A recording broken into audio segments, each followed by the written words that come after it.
आशा करता हूं आप सब बहुत अच्छे होंगे। मेरा नाम है सिद्धांत अग्निहोत्री। स्टडी ग्लोस पे आपका बहुत बहुत स्वागत है। सबसे पहले तो दोस्तों, कल सेल का लास्ट डे था, लेकिन मैंने कल तक सेल और बढ़ा दिया, तो लास्ट डे 17 तक रहेगी, यानी कि कल रात 12 बजे तक। तो बच्चे एक्चुअली देखिए प्रॉब्लम ये रहती है कि आप लोग बहुत फ़ोन करते हैं, ठीक है, कि सर प्लीज़ एक दिन। तो भाई मैं तो आपके हिसाब से चलता हूँ, तो इसीलिए 2 दिन मैंने सेल और बढ़ा दिया। डार्क साइकोलॉजी को तो मैंने सेल खत्म ही नहीं की थी, इतने फ़ोन आते हैं, अभी भी फ़ोन आते हैं।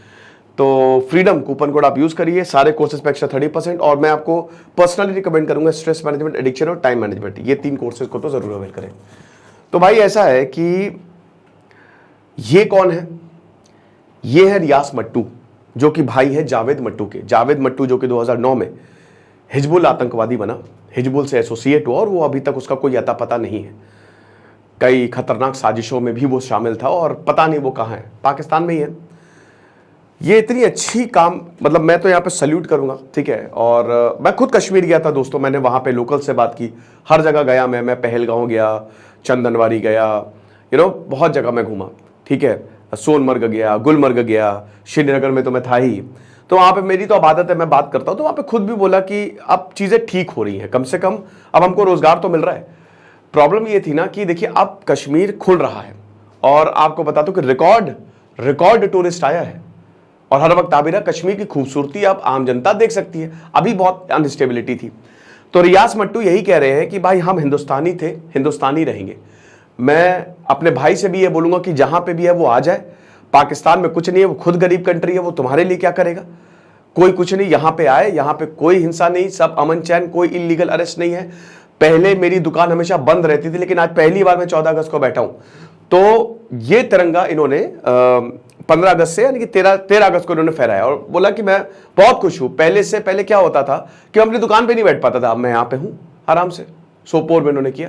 तो मैं सबसे यही अपील करूंगा कि आप आ जाए। अब देखिए 2 भाई हैं, ये समझ लीजिए बचपन से साथ रहे, लेकिन 2009 में वो चला गया, और रियास मट्टू यही है। तो ये एक इंस्पिरेशन है सबके लिए। ये कितनी बड़ी बात है, आप समझ सकते हो।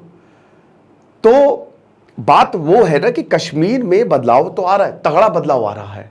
मैंने खुद देखा है, मैं गया हूं, मैं लोगों से बात की है, और ये जो जेस्चर है ना, इट इज़ वेरी वेरी, मतलब मैं क्या ही बताऊं, ठीक है।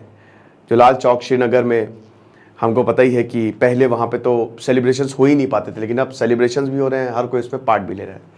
बहुत अच्छी बात है, तो हम सल्यूट करेंगे इस जेस्चर को। अब थोड़ा सा हिस्ट्री देख लेते हैं हम, है ना, हमारे तिरंगे की। कल आज़ादी का दिन था, बहुत अच्छी बात है, हम आज़ाद हुए। 77वां 77 था भैया, 76 नहीं था। 77th इंडिपेंडेंस डे हमने सेलिब्रेट किया, वी सेलिब्रेटेड। और बहुत ही, वो नायक में एक डायलॉग नहीं है कि अगर भारत आज़ाद नहीं होता तो आज भी तुम किसी अंग्रेज की लैट्रिन साफ कर रहे होते। तो बात बिल्कुल सही है, क्योंकि भारत आज़ादी की कीमत हमको पता नहीं चलती है, लेकिन आपको बहुत जल्द पता चलेगी। क्योंकि जिस दिन आप जाएंगे सीरिया या कहीं एक ऐसे देश जो बहुत ही अनस्टेबल है, तब आपको पता चलेगा कि आज़ादी की कीमत क्या है। भारत एक शानदार देश है, हम सब गर्व करना चाहिए कि हम सब भारतीय हैं, बहुत अच्छी बात है। कमियां हैं, कोई बात नहीं, मिलकर सुधारेंगे। तो देखो, अगर हम इतिहास की बात करें तो अभी 1947 में ये है हमारा नेशनल फ्लैग, ठीक है। 1947 में हमने इसको 22 जुलाई, डेट याद कर लो बेटा, 22 जुलाई 1947 को, 22 जुलाई 1947 को हमने इसको अडॉप्ट किया था, ठीक है। और ये 2:3 का है, ठीक है। इसका जो रेशियो है वो 2:3 का है। ये सैफरन कलर है, जो कि करेज, स्ट्रेंथ को दर्शाता है। हर एक चीज का एक एक मीनिंग है। सैफरन कलर आपके करेज, बहादुरी और ताकत को दर्शाता है। व्हाइट आपको पता ही है कि हमेशा पीस को दर्शाता है, और ग्रीन फर्टिलिटी को दर्शाता है। बाकी ये है धर्म चक्र, जो कि सारनाथ कैपिटल अशोक ने बनवाया था, वहां से लिया गया है। तो इसमें 24 स्पोक्स है, और हर एक का मीनिंग है लाइफ चलती रहती है। धर्म चक्र, धर्म सबसे जरूरी है कि धर्म स्थापित भी, और धर्म का चलना बहुत ज्यादा जरूरी है, समझ रहे हो। तो ये 1947, मैक्सिमम चीजें जो है वो 1947 को ही हुई थी, ठीक है। 1950 1950 में आपको पता ही है, सबसे बड़ी बात 26 जनवरी हमारा संविधान जो है वो लागू हुआ था। अब देखिए, ऐसा ही नहीं है कि आप झंडे को, हमारा जो तिरंगा है, किसी भी देश का जो फ्लैग होता है वो उसकी पहचान होती है। संविधान को समझना है तो प्रियम्बल समझ लो, देश को समझना है तो उसका तिरंगा देख लो, ठीक है।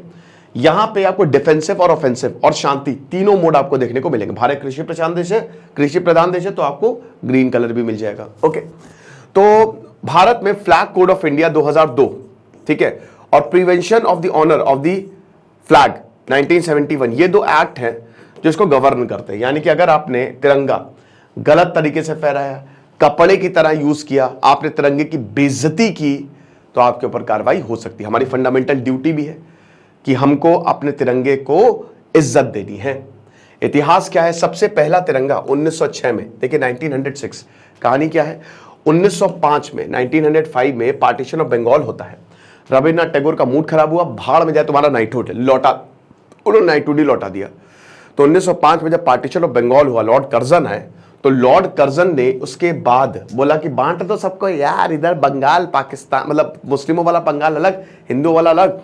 तब यहां पे स्वदेशी मूवमेंट शुरू हुआ, यूनिटी को एक रख के 1906 में 1906 में हम ये देखते हैं कि पहली बार कलकत्ता में ये फ्लैग जो है वो लहराया।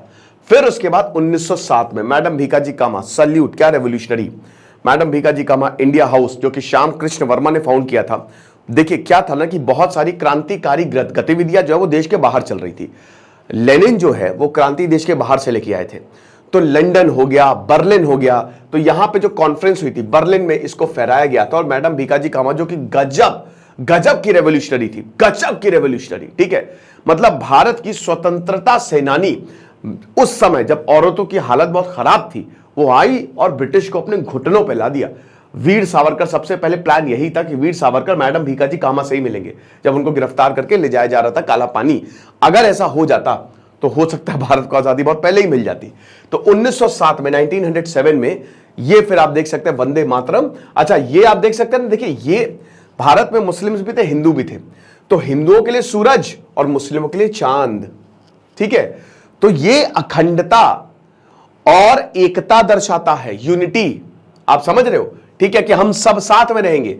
फिर उसके बाद एनी बसंत और बाल गंगाधर तिलक, जब होम रूल मूवमेंट पूरा का पूरा चल रहा था, तो 1917 में ये झंडा जो है, क्योंकि देखिए तब तक भारत के ऑब्जेक्टिव काफी हद तक क्लियर हो गए थे कि हमको करना क्या है। 1917 तक गांधी जी भी आ गए थे, तो ये तो था ही कि भाई ब्रिटेन तो यहां पे रहे ही रहे, ब्रिटेन, हम डोमिनियन स्टेटस चाहते थे, हम ये थोड़ी ना चाहते थे ब्रिटेन छोड़ के चला जाए।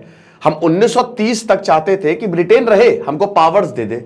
तो इसमें ब्रिटेन का यूनियन जैक भी आपको देखने को मिलेगा, इसमें ये आप देख सकते हैं, ठीक है, और बाकी आपको ये सितारे भी देखने को मिलेंगे और ये कलर्स भी देखने को मिलेंगे। तो ये 1917। फिर 1921 ये विजयवाड़ा में, बेजवाड़ा, विजयवाड़ा में महात्मा गांधी ने इसको बोला कि ये बहुत ज्यादा जरूरी है। इसमें दो ही कलर आपको देखने को मिलेंगे, ग्रीन और रेड, ठीक है, तो ये यूनिटी को दर्शाता है, ठीक है। फिर 1931 में अब देखिए हुआ क्या कि 1919 में क्या आया था, मॉन्टेग क्लेम्सफोर्ड रिफॉर्म, ये कानून आया। अब मॉन्टेग चेम्सफोर्ड रिफॉर्म जो आए, ये कानून आया, लेकिन इस कानून में क्या था, कुछ नहीं, ऊपर से ब्लैक एक्ट रूलेट एक्ट था। हालांकि काफी कुछ हुआ, असेंबली बनी, डायरकी आई, लेकिन इसमें यही हिसाब किताब हुआ कि भाई देखो डोमिनियन स्टेटस तो हम नहीं देंगे। तो 1910 साल बाद कानून आना था 1929 में, लेकिन 2 साल बाद आ गया 1927 में साइमन कमीशन के नाम से। तो जब साइमन कमीशन आए, तो साइमन कमीशन भारत का कानून बनाने आए, लेकिन कोई भारतीय ही नहीं थे। मूड खराब हो गया कि भाई ऐसा कैसा। अच्छा, उन 2 साल पहले इसलिए आया क्योंकि वहां पे सरकार बदलने वाली थी, ठीक है, तो सरकार बदलने से पहले पहले भारत में कानून फ्रेम कर दो, क्योंकि भारत सबसे बड़ा हमारा क्या है, खजाना, जब भी हो भारत को लूट लो, तो इसीलिए भारत का कानून लाना बहुत ज्यादा जरूरी है। तो साइमन कमीशन भैया आए और उसमें कोई भारतीय नहीं। भगत सिंह का मूड खराब हो गया, भगत सिंह ने बोला इसी की तैसी, लाला लाजपत राय ने बोला साइमन गो बैक, लाठियां पड़ी, उनका देहांत हुआ, भगत सिंह ने मार दिया सॉन्डर्स को, उड़ा दिया, ठीक है। तो अब यहां पे बाकी जितने भी यंग लोग थे, सुभाष चंद्र बोस, जवाहरलाल नेहरू, उन्होंने कहा कि अरे महात्मा जी, गांधी जी, कुछ मूवमेंट स्टार्ट करोगे कि नहीं।